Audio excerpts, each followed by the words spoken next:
인간의 한계, 절대적인 절망적인 상황 가운데서 원인도 모르고 답도 구하지 못할 때 우리 하나님과 우리 사이의 관계를 어떻게 지어가야 될 것이고 우리가 끝까지 무엇을 붙잡고 견지해 나가야 될 것인가를 오늘 욥의 친구들과 욥의 대화를 통하여 우리는 하나님의 의도를 깨달아 알아가게 됩니다.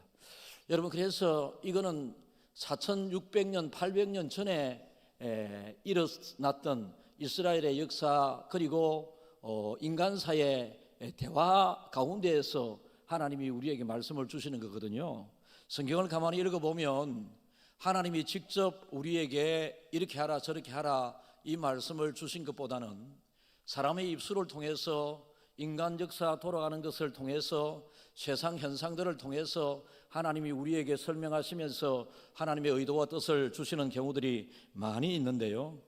여러분, 오늘 욥의 친구들과 욥과의 대화 가운데 욥의 극심한 어려움이 있습니다. 재산 하루 만에 다 날려가 버리고 그 어느 날 아무 예고도 없이 정말로 전 재산 가정이 풍지박살 나버리게 되고, 그리고 이 말이 끝나기도 전에 그의 10명의 자녀가 한꺼번에 다 사고로 죽어버리게 되는 이 급한 소식이 들려오게 되고, 또 얼마 지나지 않아서 욥의 온 몸이 욕창에 병이 들어서 스스로 고쳐질 수 없는 어떤 상황에 들어가게 됩니다.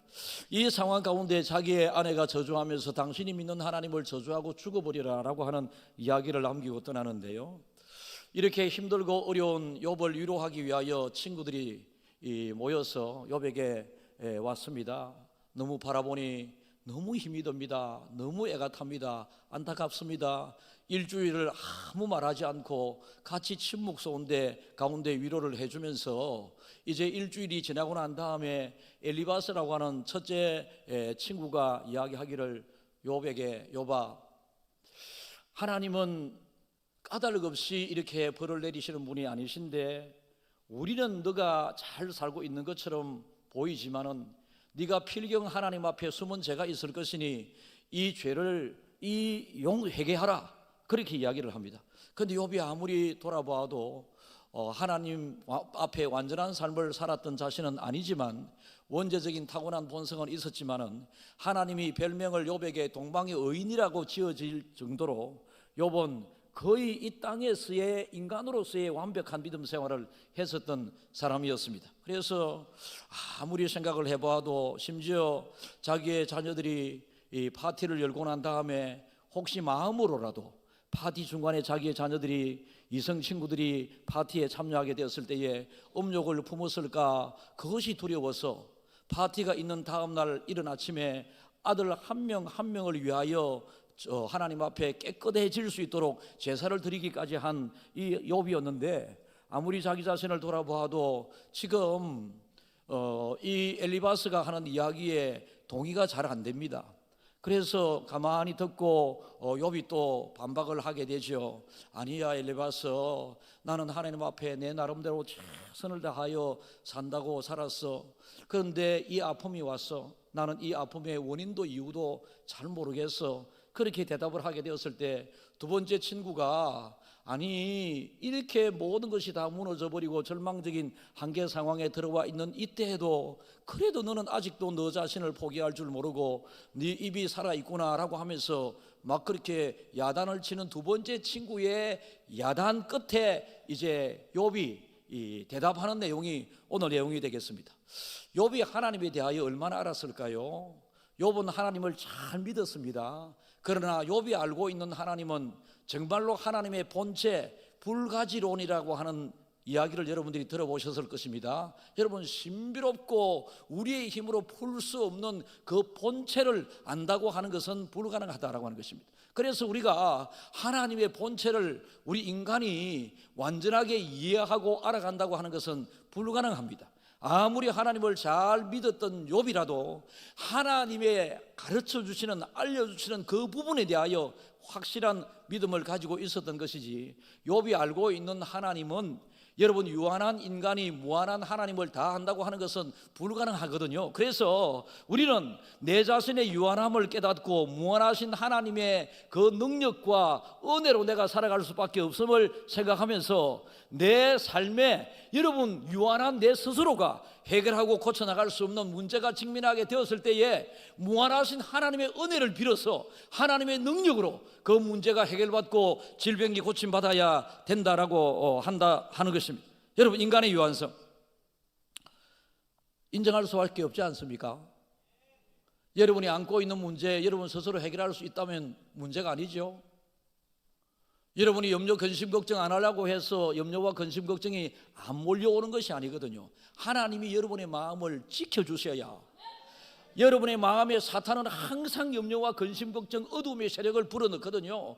여러분, 사실 우리의 입은 하나님께서 좋은 곳에 사용하라고 주셨지만 입 자체에 긍정의 부정의 의미가 있는 것이 아닙니다. 그러나 사탄의 영향을 받으면 우리의 입에서 부정적인 이야기가 나오고 미움의 이야기가 나오고 자꾸 하나님이 싫어하는, 마귀가 좋아하는 이야기가 나오게 되어 있고요, 우리의 생각을 하나님께서 지키고 만져주시게 되게 되면, 우리의 입술을 주관하시게 되면 우리의 입에서 하나님이 좋아하시는 그 이야기가 말이 자꾸 나오시게 되어 있다라는 것인데, 하나님을 잘 믿는다고 했었던, 정작 위로하기 위하여 왔던 이 욥의 친구들은 아까 말씀드렸습니다.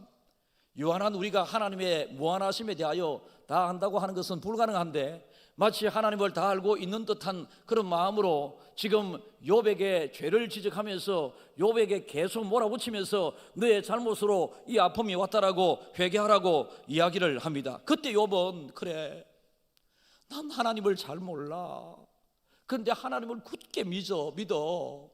나에게 이 어떤 아픔이 왔는지 나에게 지금은 이해가 안 되지만은, 지금은 내가 이해가 되지 않지만은 나중에 이해할 때가 올 거야 라고 하는 이런 마음으로 친구들과 대화를 해 나가고 있습니다. 사랑하는 여러분, 우리는 하나님을 아는 지식에 자라가라고 성경에서 말씀하셨기 때문에 하나님에 대해서 많이 알기 위해서 애를 쓰고 노력해야 합니다. 그러나 믿음 안에서, 말씀을 붙잡고 영적인 세계 안에서 영적인 하나님을 이해하고 알아가야 합니다. 아무리 성경을 많이 읽고, 여러분, 하나님을 생각하지 않고 아무리 성경을 많이 읽어도 하나님이 말씀을 통하여 나는 이런 하나님이라고 말씀해 주시는 그 영계의 세계를, 우리가 육신의 마음을 세계를 가지고 이해할 수가 없는 거거든요. 그래서 우리가 하나님을 알기 위해서 영적인 생각과 영적인 삶을 잘 살아야 합니다. 하나님이 어떤 분이신가 우리는 잘 모릅니다. 그런데 하나님이 알려주신 만큼 우리가 알게 되는데, 하나님이 알려주신 것만 생각하더라도 하나님은 정말로 좋으신 분이십니다. 하나님은 살아계시고요, 하나님은 정말로 좋으신 분이시고요, 언제나 나를 잘 되기를 원하시는 분이시고요, 나를 언제나 이렇게 세우기를 원하시는 분이 우리 아버지 하나님이시다라는 것입니다.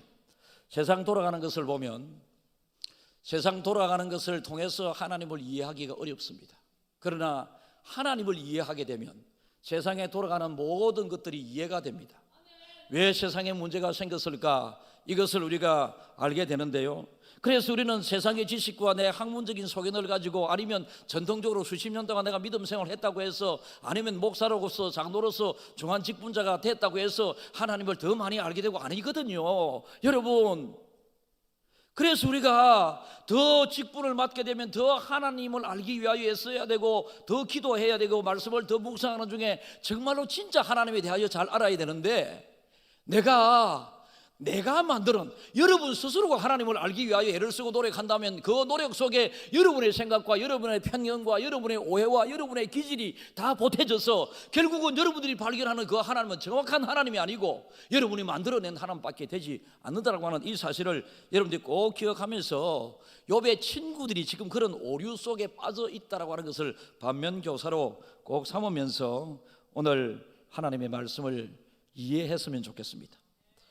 여러분, 우리가 대화 가운데 우리의 대화조차도 하나님께서는 하나님의 일에 쓸 수 있음을 꼭 기억하면서, 욥의 친구들과 욥과의 이 대화가 왜 하나님의 말씀에 이렇게 성경에 기록되어 있었을까요? 말씀드린 것처럼 2800여 년, 4800여 년 전에 일어난 이 일이지만은 이 직접적인 하나님께서 우리에게 주신 말씀은 이 속에 하나도 포함되어 있지 않지만은 이들의 대화를 통하여 하나님께서는 하나님의 마음과 하나님을 더 정확하게 아는 이 욥의 이 경우를 닮아가라 라고 하는 것입니다.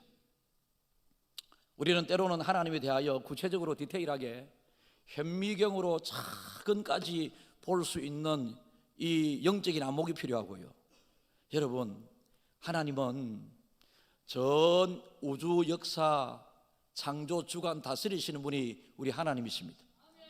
그런데 그 중에 들에 피어 있는 꽃 한 송이에게도 관심을 기울이시고 꽃 위에 앉아 있는 나비 벌 한 마리에게도 관심을 기울이시면서 공중에 새가 누가 기르는 사람이 없음에도 불구하고 날게 하시고 먹이시는 하나님께서 우리들을 향하여 하물며 너희일까 보냐, 너희들이 어떤 어려움에 있다면 그 하나님의 뒷말은 뭐겠습니까? 내가 있잖아, 이겁니다.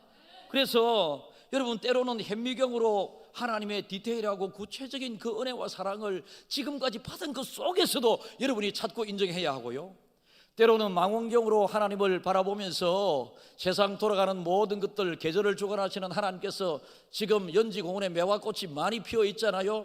한 3주 전에 없었거든요. 이 모든 것들 하나님께서 여러분 꽃을 만들어, 사람들이 꽃을 만들 수 있습니다. 제가 어젯밤에 어느 가정에 신방을 갔는데요, 밤에 새집에서 너무너무 이쁘게 꾸며놨는데 거기에 예쁜 꽃들도 있었어. 근데 연지공원에 피어있는 매화꽃과 같은 향기는 잘 없습니다. 또 인간적인 향수를 뿌려서 좋은 냄새를 날 수 있게 하지 모르지만 나비와 벌을 거실에 날려두면 거기에 나비가 꽃을, 향기를 찾아가지 않습니다. 정말로 생명력이 있는 꽃은 하나님만이 만드실 수 있고 피우실 수 있고 거두시는 분도 하나님이십니다. 그래서 때로는 망원경 같은 하나님을 바라보면서 큰 하나님을 기대하고 바라볼 줄 알아야 되고요, 현미경 같은 하나님의 베푸신 은혜를 헤아리고 살피면서 그 하나님의 은혜를 감사하는 우리 모두가 꼭 되어야 합니다.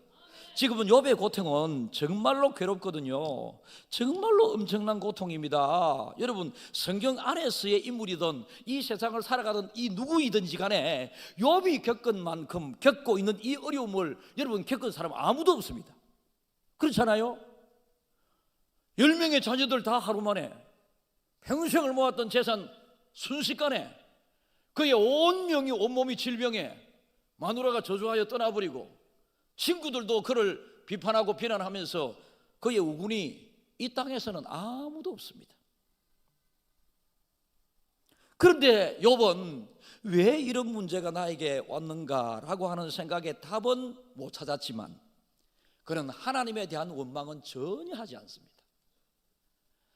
왜 이런 아픔이 나에게 왔느냐라고 하는 여러분 이런 생각을 누구나도 가르칠 수 있지 않겠습니까? 그러나 여러분 이것을 통하여 하나님께서는 우리에게 복 주시기를 원하시는데, 욥이 여러분 지금 고난을 당하고 있는 이 짧은 기간 이전에 오랫동안 누렸던 그 하나님의 은혜, 그 순풍에 대하여 여러분 감사하고, 순풍 어디서 많이 들어봤다. 우리 교회 집사님이 순풍 한의원이다. 집사님 미국에서 언제 오셨어요? 집사님 내외본 딸 집에 갔다, 유진이 집에 갔다. 아이가 일주일 전에 목사가 다 안다. 아이가 봐봐라. 잘 오셨고 반갑습니다. 보고 싶었습니다. 미국이 그 말라고 가서 오래 있노? 다음에 가고 싶을 때 또 가 있어요. 욥이 여러분 고난당하기 전에는 일절의 삶이었습니다. 그런데 고난당하면서 그가 고백하는 내용 2절과 같은 가사인데, 이 동시대에 지어진 찬양은 아닌데 똑같습니다. 여러분에게도 지금 이 자리에 아픔 없는 사람이 없고요, 문제 없는 사람이 없거든요. 찬양을 불러보겠습니다.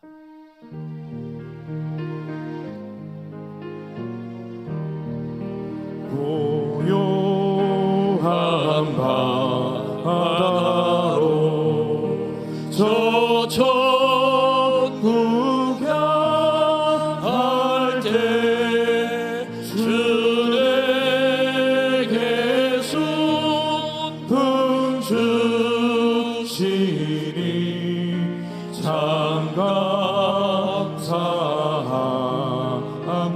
감사합니다. 큰 물결이 일어나 나 쉬지 못하나 이 풍랑이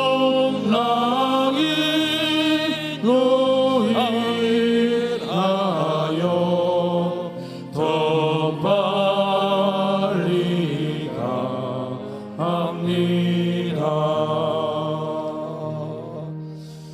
고요한 바다, 주에게 순풍 주시니 순풍이 부는 바다 위에 떠다니는 이 배처럼 그의 인생 항로는 너무너무 천국을 향하여 행복한 삶이고 길이었습니다. 그런데 느닷없이 예고 없이 그 어느 날 그에게 닥쳐버린 이 풍랑, 그런데 이 풍랑 가운데에서도 욥은 절대로 하나님을 떠나거나 버리거나 부인하거나 의심하지 아니하고 이 풍랑을 인하여 해서 더 하나님을 붙잡겠습니다, 이런 마음으로 여러분 이 지금 친구들과 대화를 나누고 있습니다. 가끔 세상을 돌아보면요, 어머니 들 때가 있지 않습니까? 하나님은 이 세상에 평화를 원하십니다. 그죠? 예수님은 평화의 왕으로 이 땅에 오셨다라고 말씀을 하고 계십니다.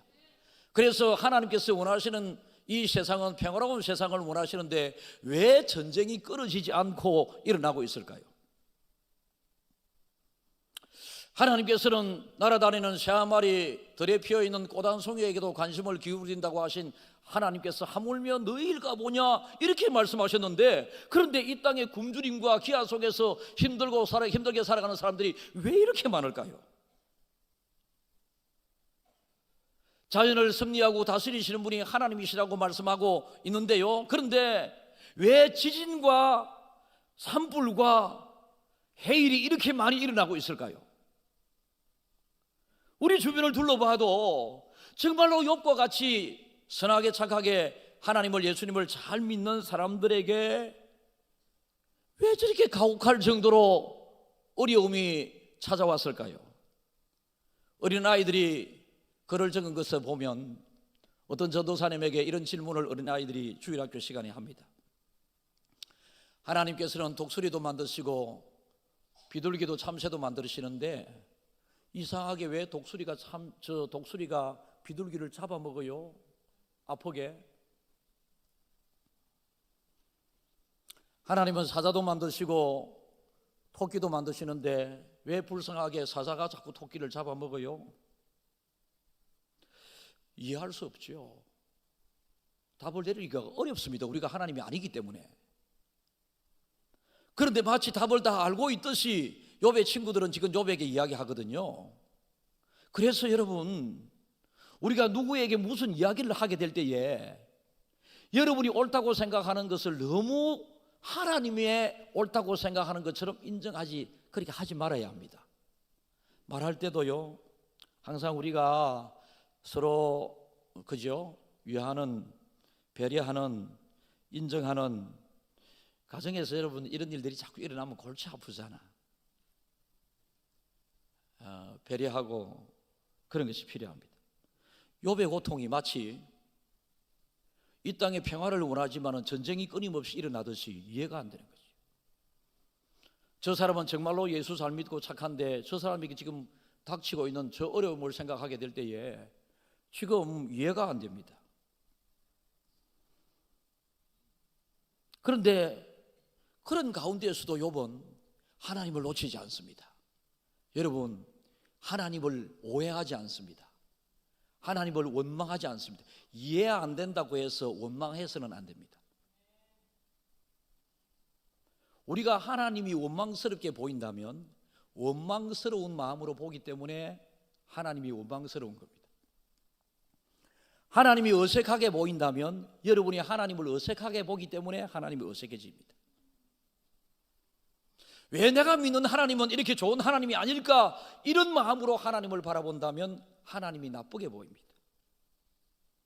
이 세상 속에 이해할 수 없는 여러 가지 일들이 많이 일어나게 되었을 때 우리는 내가 알고 있는 그 하나님을 전부 다로 생각을 해서 왜곡되이 받아들였어도 해석해서도 안 되고 그저 하나님 이 가운데에서 하나님께서 더 합력해서 선하게 나를 잘 인도해 주실 줄 믿습니다. 이렇게 나가야 우리 믿음의 저력입니다. 여러분, 아픈 부분에 손을 한번 얹어 보십시오. 머리가 아픈 두통이, 허리가 아프면 허리에 손을 잡고, 자, 따라하십시오. 아픈 부분 없나? 우기, 어디가 아프나? 마음이 아프나? 가슴에 손을 얹는 거 보여. 저도 하루 종일 서 있으면 허리가 막 삼부앱이 맞으면 막 억수로 아프거든요. 그래서 잠시 만지기도 하고 막 성가대에서는 매일 보면서 목사님 이상한 소리, 내가 맨날 이런다 이거 이래 하기도 하고, 저쪽에서 안 보이니까 앞에서는 이래 하는데, 여러분 자기 아픈 부분에 손을 얹고 하나님이 지금부터 치료해 주실 줄 믿습니다. 따라하라니까. 아픈 부분에 손을 얹고 하나님께서 지금부터 치료해 주실 줄 믿습니다. 하나님께서 지금부터 치유해 주실 줄 믿습니다. 문제가 있는 사람들은 가슴에 손을 얹고 하나님이 지금부터 내가 풀지 못하는 문제를 해결해 주실 줄 믿습니다. 하나님이 지금부터 내가 뚫지 못할 문제를 해결해 주실 줄 믿습니다. 그래서 나중에 예배 마치고 돌아갈 때 이것을 이례적인 단회적인 선포로 끝나는 것이 아니고요, 집으로 가면서도 하나님 나를 치료하고 계시니 감사합니다. 하나님이 나의 안고 있는 문제를 해결해 나가고 계심을 감사합니다. 계속 이렇게 해결될 때까지 기도하는 마음으로 하나님의 일하심을 선포하고 인정하고 나가게 될 때에 치료의 기적이, 해결의 기적이 여러분들에게 실질적으로 있게 되는 것입니다. 한 번 기도했다고 만병이 다 치료받을 밖에야 여러분들 이 자리에 앉아 있을 수 있겠나? 다른 사람들이 다 먼저 와서 앉아 있지. 그렇잖아요. 인간의 한계가 다가왔을 때 9장 14절이 읽습니다. 하물며 내가 감히 대답하겠으며 그 앞에서 무슨 말을 택하랴. 지금 욥의 친구들은 너무 쉽게 지금 대화를 나누고 너무 쉽게 문제를 던지고 너무 쉽게 말을 하지만은 욥의 입장에서는 내가 쉽게 대답하기가 어려워. 내가 지금 너희들이 말하는 여기에 내가 지금 정말 이게 사실이잖아요. 우리가 뭐 하나님에 대하여 알면 얼마나 안다고. 그것이 여러분, 그래서 자꾸 이렇게 15절요. 가령 내가 의로울지라도 대답하지 못하겠고 나를 심판하실 그에게 간구할 뿐이며. 그렇습니다. 그런데 그가 의로울지라도 하나님 앞에 의로운 사람은 없습니다. 그래서 내가 지금 뚜렷한 너희들이 지적하는 그 죄가 드러나지 않고 생각도 나지 않지만 내가 하나님 앞에서 내가 죄 없다 소리 하기 어렵고, 내가 하나님 앞에서 내가 의롭다 이야기하기가 대단히 어렵지만은 나를 심판하실 그에게 오직 기도할 밖에 없다. 그렇게 이야기. 여러분, 빌닷은 욥에게 자네가 올바르게 살아왔다면 지금과 같은 고난을 겪지 않았을 거라고, 내가 알고 있는 하나님은 이런 하나님이라고. 그때 욥은 아니야, 나는 올바르지 않지만은 올바르게 살기 위하여 대단히 노력을 많이 했고 하나님께서는 내 노력을 굉장히 좋게 보고 계실 거야. 그럼에도 불구하고 나에게 큰 아픔이 왔으니 나도 설명할 수가 없고 이해가 안 돼. 그러나 나는 이렇다 할지라도 하나님은 절대로 떠날 수 없어. 나는 이런 일이 나에게 일어났다 할지라도 나는 절대로 하나님을 포기할 수 없다. 여러분, 얼마나 그렇습니까? 일견 둘 다 맞는 듯 하지만은 하나님이 원하시는 것은 욥의 친구들의 믿음을 원하시는 것이 아니고요, 약한 중에서도 하나님을 붙잡고 있는 욥을 하나님께서는 지금 원하고 응원하고 계십니다.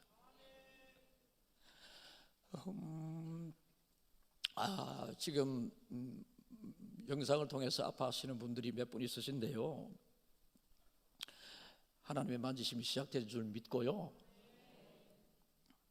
위로를 드립니다.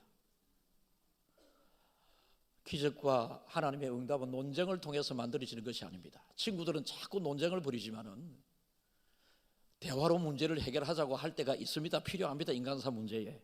그러나 인간의 한계를 뛰어넘는 문제를 지금 맞이하고 있잖아요. 이럴 때는요, 논쟁과 인간적인 대화가 필요한 것이 아니에요. 하나님과의 대화가 필요합니다. 욥이 여러 가지 신앙의 성장, 믿음의 고백을 할 수 있었던 것은 욥에게 닥쳐진 고통과 아픔이 더 그를 영적으로 하나님 앞에서 자라게 만들어가고 있습니다. 그래서 이 풍랑 인연해서 더 하나님을 가까이 만들어져 가고 나아져 가고 있습니다. 일반적으로 고통이 닥치게 되면 사람들은 격렬하게, 아니 나에게 왜 이런 일이, 나에게 왜 이런 아픔이, 힘든 문제가, 그러면서 하나님을 원망하고 부인하고 떠난다든지, 옆에 있는 사람을 원망한다든지, 스스로를 여러분 이렇게 절망 속에 몰아넣게 되는 그런 경향들이 있습니다. 욥은 절대로 그런 가운데서도 하나님을 없다 하지 않습니다. 하나님은 고통당하는, 끝까지 고통으로 내버려 두시는 하나님이 아니라고 하는 이 사실을 욥은 다 알고 있습니다. 그는 잘 나갈 때 이런 하나님을 많이 경험했고, 그런 가운데서도 부하면서도 이 모든 것이 하나님의 은혜이고 내 스스로의 의지와 노력이 된 것이 아니라고, 그는 스스로를 자꾸 부족함으로 겸손함으로 낮출 줄 아는 사람이었습니다. 세상살이 중에서 최고의 부함 속에서도 이 세상은 악하고 약한 곳인 것을 그는 잘 알고, 그 고통 가운데서 겪고 있는 이 아픔 속에서도 그는 하나님께서 그를 붙드시고 내가 하나님을 붙잡기만 하면 일어설 것이라고 하는 그것을 그는 알고 있었습니다. 그래서 친구들에게 대답은, 나도 모르겠어. 내가 왜 이렇게 힘든 문제를 겪고 있는지. 하나님이 나를 거절하고 계신가?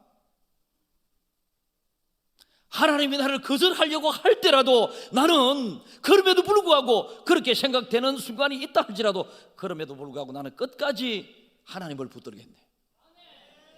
이렇게 지금 욥은 단호하게 반응을 보입니다. 인간의 문제는 인간이 스스로 해결하기 어려운 문제들 아닐 경우들이 많이 있습니다. 여러분들이 겪고 있는 문제와 당하고 있는 그 아픔, 여러분 스스로 해결할 수 있다면 아픔도 아니고요, 풀 수 있다면 문제가 아니지요. 여러분 한계를 뛰어넘는 유한한 인생에게 주어진 그 끝없이 주어지는 아픔이기 때문에 무한하신 하나님의 개입이 없으면 유한한 우리의 수고와 노력으로 아무리 과학이 발달하고 의술이 발달한다 할지라도 안 고쳐지는 데는 아픔이 있다라는 것입니다. 그런데 무한하신 하나님께서는 만병의 치료자 되시고요, 모든 것을 못하시는 것이 없으시는 분이 우리 아버지 하나님이십니다. 그래서 욥은 내 스스로가 내 스스로에게 닥쳐져 있는 이 아픔을 스스로 해결하려고 노력하지 않고 하나님을 붙잡음으로, 이 아픔을 통하여 더 하나님을 단호히 붙잡음으로 이 문제를 지금 풀어가고 있습니다. 이 풀어가고 있는 끝에 어떤 결과가 주어질지 아직도 욥은 모릅니다. 그러나 믿음의 하나님을 단호하게 붙잡고 있는 사람의 마지막을 우리는 잘 알고 있습니다. 모든 것을 합력하여 선을 이루시는 하나님께서 이기게 하시고, 하나님께서는 일어서 걷게 하시고 뛰게 하시는 분이 우리 아버지 하나님이십니다. 그래서 우리 스스로를 어떤 절망적인 문제 가운데 그 어느 날 아무 예고 없이 나에게 이 어려움이 닥치게 되었을 때에 내 스스로를 불신의 방치 속에 들어가게 하지 말고 하나님에게 던져넣으십시오. 자신을 담대하게 하나님께 내어 던지게 될 때에 하나님이 우리의 피난처가 되시고, 하나님이 그 문제의 탈출구가 되시고, 하나님이 그 아픔의 해방구가 되십니다. 여러분, 이런 고백을 다윗의 시편을 통하여 우리는 수없이 반복하여 고백을 보고 들었지 않았습니까? 여러분, 욥이 빠져나올 수 없는 그 문제에 갇혀 있을 때에 우리에게도 똑같은 어려움이 올 수 있는데, 그 어려움 속에 들어가 있게 될 때에 왜 하나님을 붙잡아야 하는가? 오늘 욥의 그 어려움 속에 하나님을 다 알고 이해할 수는 없었지만 하나님이 나를 사랑하신다라고 하는 이것을 그는 알았습니다. 그리고 내가 해결할 수 없는, 내가 겪고 있는 아픔과 문제가 있지만은 하나님이 개입하게 되면 해결된다고 하는 이것을 믿음으로 받아들이고 있습니다. 그래서 피난처를 갈구하기 시작했고, 하나님을 더 붙잡기를 애쓰고 노력하는 중에 그는 하나님을 피난처로 탈출구로 삼아서 점점 어떻게 그 어느 날 예고 없이 찾아온 이 어려움에서 욥기 마지막으로 갈수록 벗어나게 되는가, 그것을 여러분들이 기대할 수 있기를 주님의 이름으로 축복합니다.